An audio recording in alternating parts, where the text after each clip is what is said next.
you know, we're not all the same kind of people. We don't all trade exactly the same way. There's not just one set way of doing things, right? The main thing is we get to the same destination. You might want to take 104th Ave. You might want to take 107th Ave. You might want to take Henday. You might want to take the White Mud. Doesn't mean you're right or wrong. As long as we all live in different places, correct? We all arrived here today. Trading's no different. So the way we do things might be a little bit different for you individually.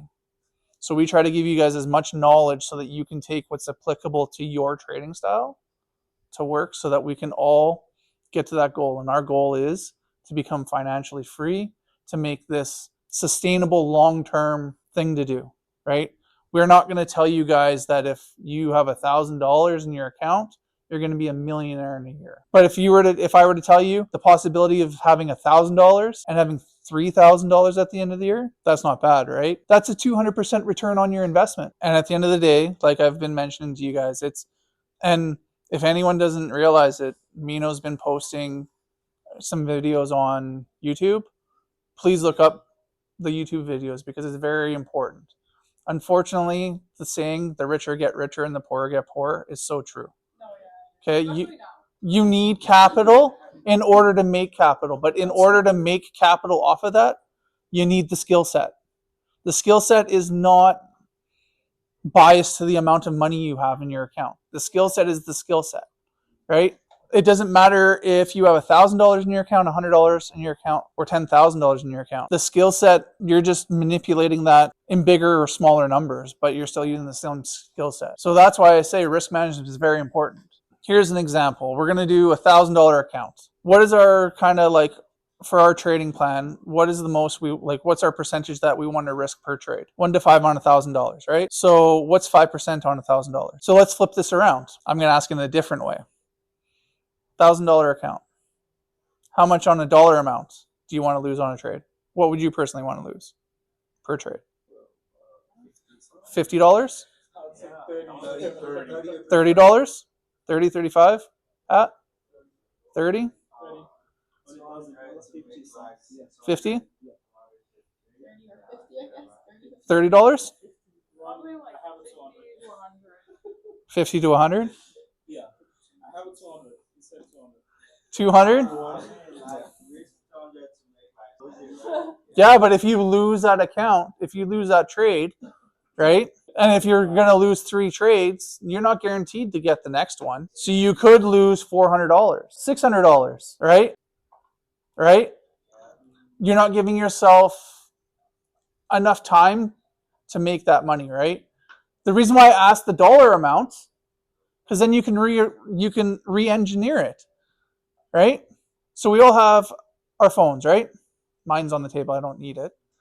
So if let's say the consensus was $30, okay?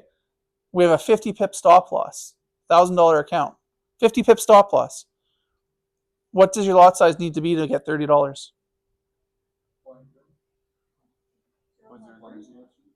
0.03, right? So there's another way of figuring it out. You don't necessarily need to look at the percentage that we say. We can look at what we're okay losing on that trade. If we know that the maximum we're supposed to be losing is $50, and you don't want to do that, but you're like, okay, I'm $20, I'm $25, reverse it. Go, what lot size gives me what I'm comfortable with? Because it doesn't matter the percentage. It matters what you're losing, right? The different, and this is where the biggest difference is, guys, is that let's say we're doing a currency pair and it's 50 pips or 60 pips. Or it's 100 pips. The amount of pips does not matter when we've already established what we're willing to lose on that trade.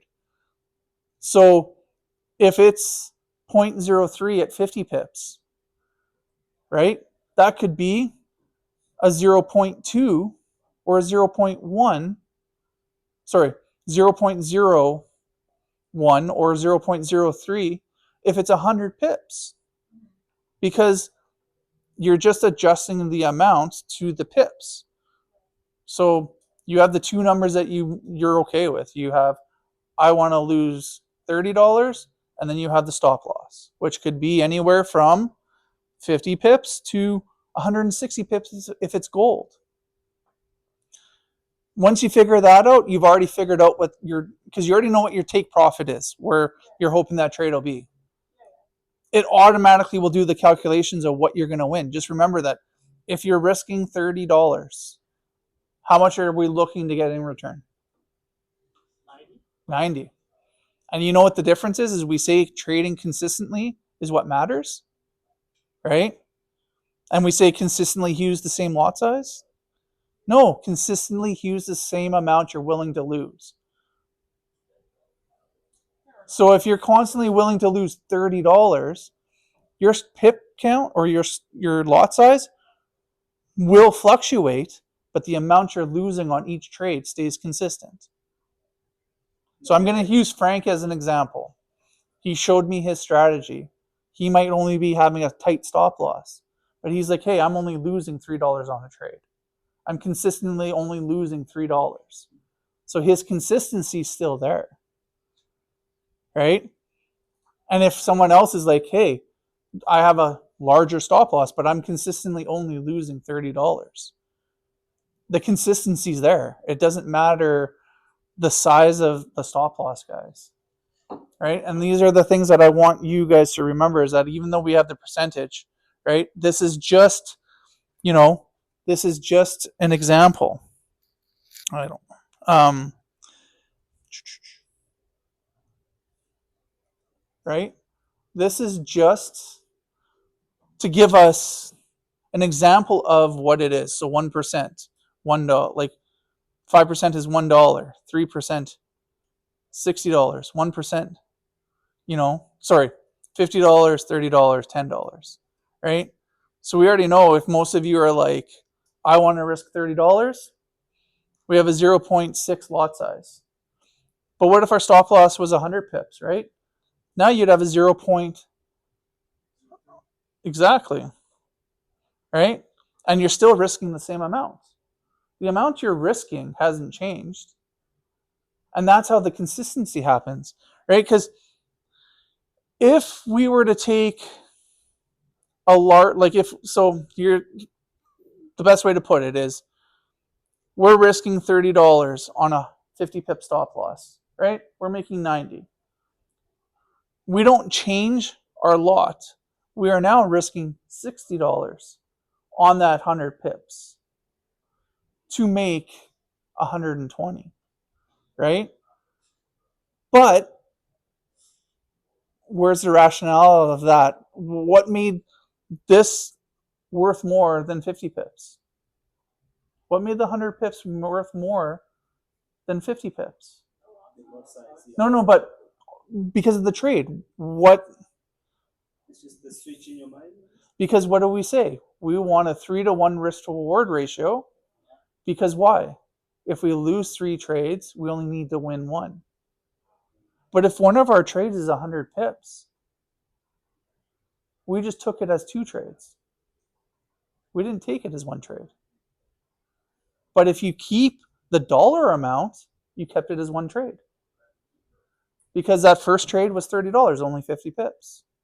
The second trade was a 100 pip stop loss, but you only took $30. So you're risking the same amount to make the same amount. That's the consistency in trading. Yeah, that's what we thought is like when we risk about the dollar amount, this is only like on gold, we have $150, 150 pips, right? Yeah. And on the other trades, we did 50 pips. So it's just the amount you're losing. That's the main thing. Don't worry about the lot sizes and all those things. Just worry about the amount because we only just $50 in everything. So that's the simplest way. That's really good. Yeah. Right? Because then that keeps that trade worth the same amount of money regardless. Now, yes, would it be nice to have that took it as the 100 pips and you're making more money quicker? But then are you actually following the TA and following your trading plan? Right? You're just doubling it, hoping that you can make less pips to make more money. So then if you need to risk 100 pips to make 300 pips to get your return, your 3-to-1, but you're like, oh, but we're at 75 pips or we're at the 150 pips right now. and I'd be making what I'm supposed to make, then why isn't your stop loss half the amount? Right? Because then now you're not actually following the trading plan. What the longer lot size, so why would we have a higher lot size for a stop loss? Why would we have 100 pips instead of 50 pips? Does anyone know the answer to that? No. You're partly right. Yes. No, the risk to reward, but how do you get the risk to reward ratio? How do you determine that? No.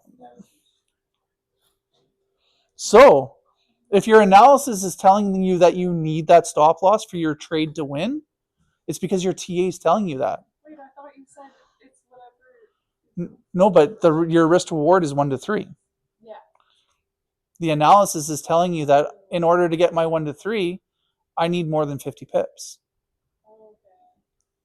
And if you need more than 50 pips to get to that 3 to 1, then we adjust our 100 pips to our dollar amount. Because you're technically still risking the same amount on that trade, which is your $30. It's the same amount. If your percent is 55% on that trade, you adjust that amount to the lot size, right? So when you look at it that way, think of this as, this is what I'm comfortable with. With the trade, what do I need to get there? So if the stop loss is 60 pips, if the stop loss is 100 pips, if the stop loss is 50 pips or even less.